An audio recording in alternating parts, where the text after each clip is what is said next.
प्रणश्यती। रागामुळे मनुष्याचं काय होते? बुद्धीचा विकास होईल का? नाही, बुद्धी त्याची काय होणार?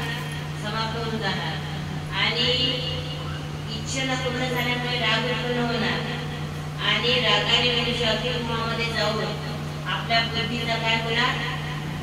नाश करून टाकतात। कारण की रागामुळे आपली बुद्धी काय होते? आपली स्मरणशीलता नष्ट होऊन जाते। प्रसादे राग द्वेष विरक्तो विषय आणि इंद्रिय शरण आत्मवेश विधेय आत्मा प्रसाद अधिगच्छति। परंतु अंतःकरण ताब्यात ठेवलेल्या साधक आपल्या ताब्यात ठेवलेल्या राग द्वेष रहित इंद्रिय आणि विषयाचा उपभोग हे असूनही अंतःकरणाची प्रसन्नता प्राप्त करून घेतो। काही ते व्यक्ती पाहतो आपल्याला उपभोग घेताना दिसतात परंतु ते अंतःकरणातून घेत नाही। एखादी तुम्ही साधूला पदार्थ आग्रहपूर्वक देऊन देतात। आता त्यांचे विचार राहते की त्यांना कसं मना करावं, आपण पहिलीच वेळ आला तर एखाद्याच्या मनात असं घेऊन जाते सर्व वस्तू खातात बाहेर, काही निघलं नाही, परिचित नाही। आता तुम्हाला काय सांगणार आहे? आग्रह मग ते वस्तू खाताना जरी तो दिसत असल्या पदार्थाचं तरी तो अंतरातून काय असतो? विरक्तच असतो। सेवन करत आहे बा म्हणून आपल्याच्या मनामध्ये काही वाईट भावना घेता कामा नये। कारण की असे पुरुषाचे लक्षण देवायचे सांगितलेलं आहे की तो विषय इंद्रिय आणि विषयाचा उपभोगही घेत आहे परंतु अंतःकरणातून तो काय आहे? विरक्त आहे आणि विरक्ततेमुळे तो काय? प्रसन्न आहे। कारण त्याला माहित आहे मी हे खाऊही शकतो आणि याचा त्यागही करू शकतो। देवानी मर्तबाचा विषय आणि नातोबाविषयी म्हटलेला आहे।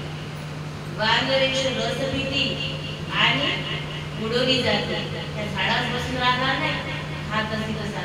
त्याला हे ज्ञान आहे की म्हणजे त्याचे चौक फूटपर्यंत घ्यावं आणि त्याग तरी करावं। म्हणजे ज्ञानी पुरुष असे परिपूर्ण असतात म्हणजे ते रसही टाकतात परंतु उडवली जातात। तशी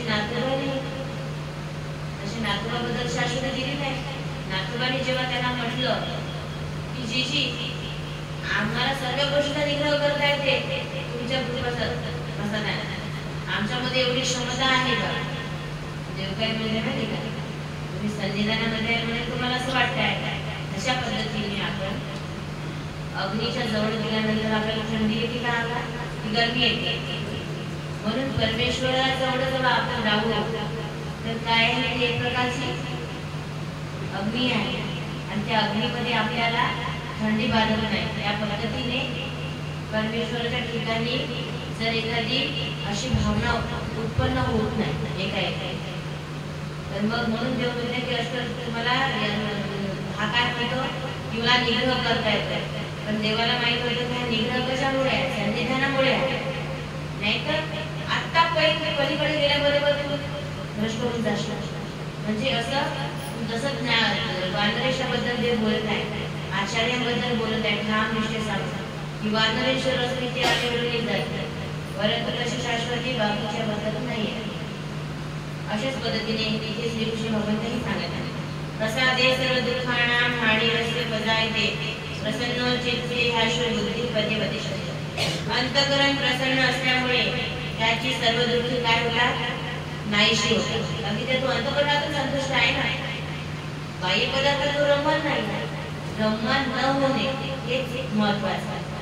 ते खाल्ल्याला त्याचं काही नाही पण तिथे जर आसक्ती धरून मागचं सांगितलं का तुम्ही दोन मित्र होते, एक गावात जर इकडून ये मी इकडून येते आणि तो कुठं राहिला एका तेलच्या काही भाजी घातला म्हणजे असं झालं नाही पाहिजे। अशाच देवाला म्हणजे सांगणे की अशा व्यक्तीने थोडं कसं वागावं आणि त्या चित्त प्रसन्न असलेल्या कर्मयोग्याची बुद्धी तत्काळ सर्व गोष्टीपासून निवृत्त होऊन एका परमात्म्यामध्येच काय होते? स्थित असते, लीन असते।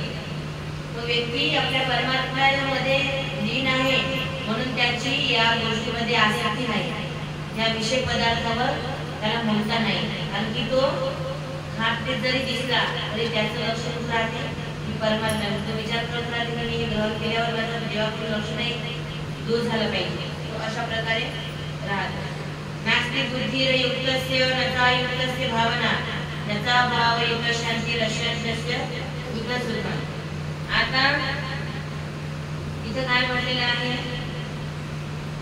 अशा व्यक्तीला कुठून शांती प्राप्त होणार, जो ज्याच्या मनामध्ये भावच नाही, तो नास्तिक व्यक्ती आहे, ज्याला परमेश्वराविषयी आचरण नाही, आवडी नाही. मग अशा व्यक्ती, असा भावहीन व्यक्तीला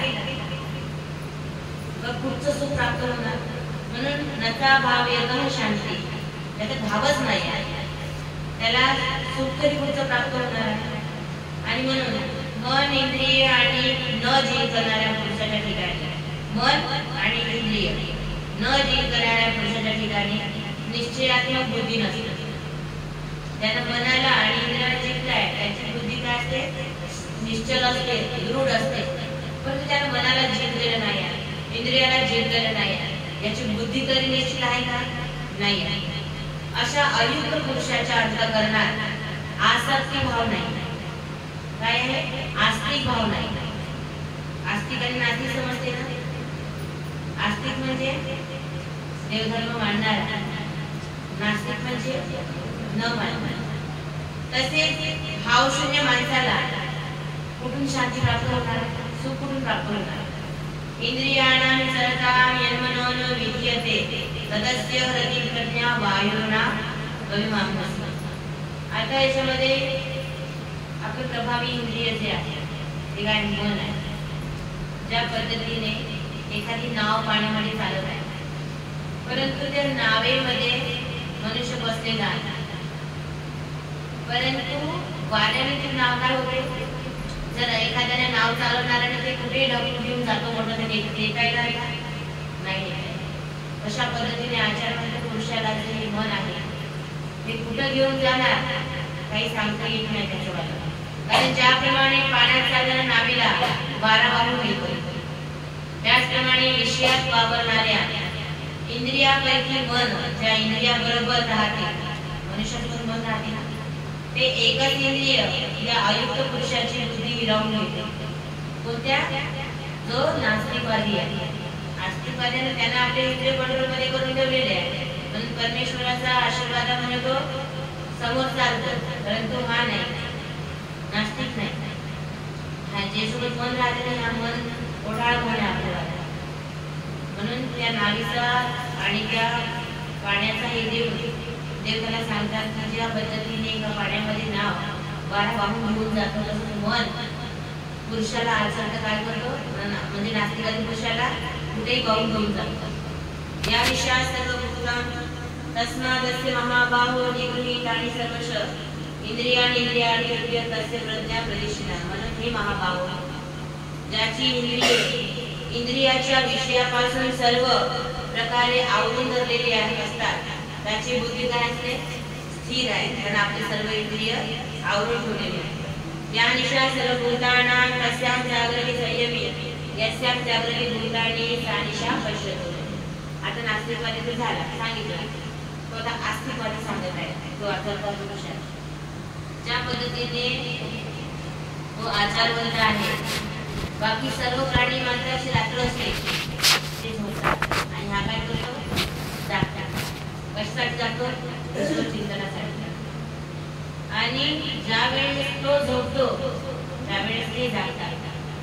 म्हणजे 7-8च्या नंतर लोक उठून जातात, तेव्हा हा झोपतो. पहाटे स्मरण करतो. 3 ते 6 पर्यंत स्मरणाचा वेळ आहे. त्याच्यापैकी आपला स्मरण चिंतन जे आहे ते करून घेतो, आणि त्यावेळेस लोक झोपून राहतात. मग हा काय करतो, म्हणून या निशा सर्व भूतानां तस्यां जागृती संयमी. ज्यावेळेस ते प्राणी मात्र या जगामध्ये जागरण करतात त्यावेळेस हा झोपतो, आणि ज्यावेळेस हे जागतात त्यावेळेस तो झोपतो. आपूर्यमानमचलं प्रतिष्ठां समुद्रमाप प्रशन्ति तद्वत् कामायं प्रशन्ति सर्वे सशान्ति वाप्नोति न कामकामी. आता याच्यामध्ये समुद्राचा दृष्टांत दिलेला आहे, ते समजण्यासाठी की ज्या समुद्र जो आहे, समुद्राला सगळ्या नद्या येऊन मिळतो. मिळाल्यावर तो आपली मर्यादा ओलांडतो का, नाही, तो स्थिर राहतो. मग अशा पद्धतीने आजूबाजूचे लोक पाहून, आजूबाजूचे खाद्यपदार्थ पाहून, आजूबाजूच्या लोकांची वर्तणूक पाहून हाही का असतो, स्थिर असतो. त्या पद्धतीने समुद्र स्थिर अवस्थेमध्ये असतो. हा विचलित होत नाही. याला एकाच वेळी 10 नद्या या का 15 नद्या या, हा स्थिर राहतो आणि याच्यामध्ये सर्व सामावून घेण्याची क्षमता असते. तशाच पद्धतीने हा व्यक्तीही बोलून जातो. हा स्थिर प्रज्ञ व्यक्ती तसाच म्हणतो. विहाय कामण्य सर्वान् ब्रह्मचर्यति निष्ठः निर्ममो निरहंकार शांतीवरी गच्छति. आणि हा असाच सर्व कामनाचा त्याग करतो. हा जो पुरुष आहे हा स्थिर प्रज्ञ, अहंकार ममता इच्छा सर्व भावनाचा त्याग करून शांती मध्ये गच्छति म्हणजे याला शांती प्राप्त होते. एषा ब्राह्मी स्थिती पार्थ नैनां प्राप्य विमुह्यति स्थित्वा स्यामन्तकालेऽपि ब्रह्मनिर्वाणं गच्छति. आणि आता याला कोणती स्थिती म्हणते? ब्राह्मी स्थिती. अशा पद्धतीने हा त्याग करून परमात्म्यासोबत आपला म्हणजे संवाद साधून तो ब्राह्मी स्थितीला चालला जातो. म्हणजे परमेश्वराच्या आनंदाला ब्रह्मसुखाला तो प्राप्त करून घेतो. इति श्रीमद्भगवद्गीता उपनिषत्सु ब्रह्मविद्यायां योगशास्त्रे श्रीकृष्णार्जुन संवादे सांख्ययोगो नाम द्वितीयोऽध्याय.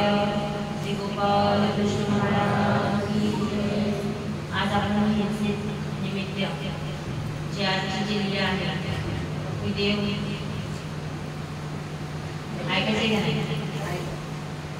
तर आजचा जो आपला दिवस आहे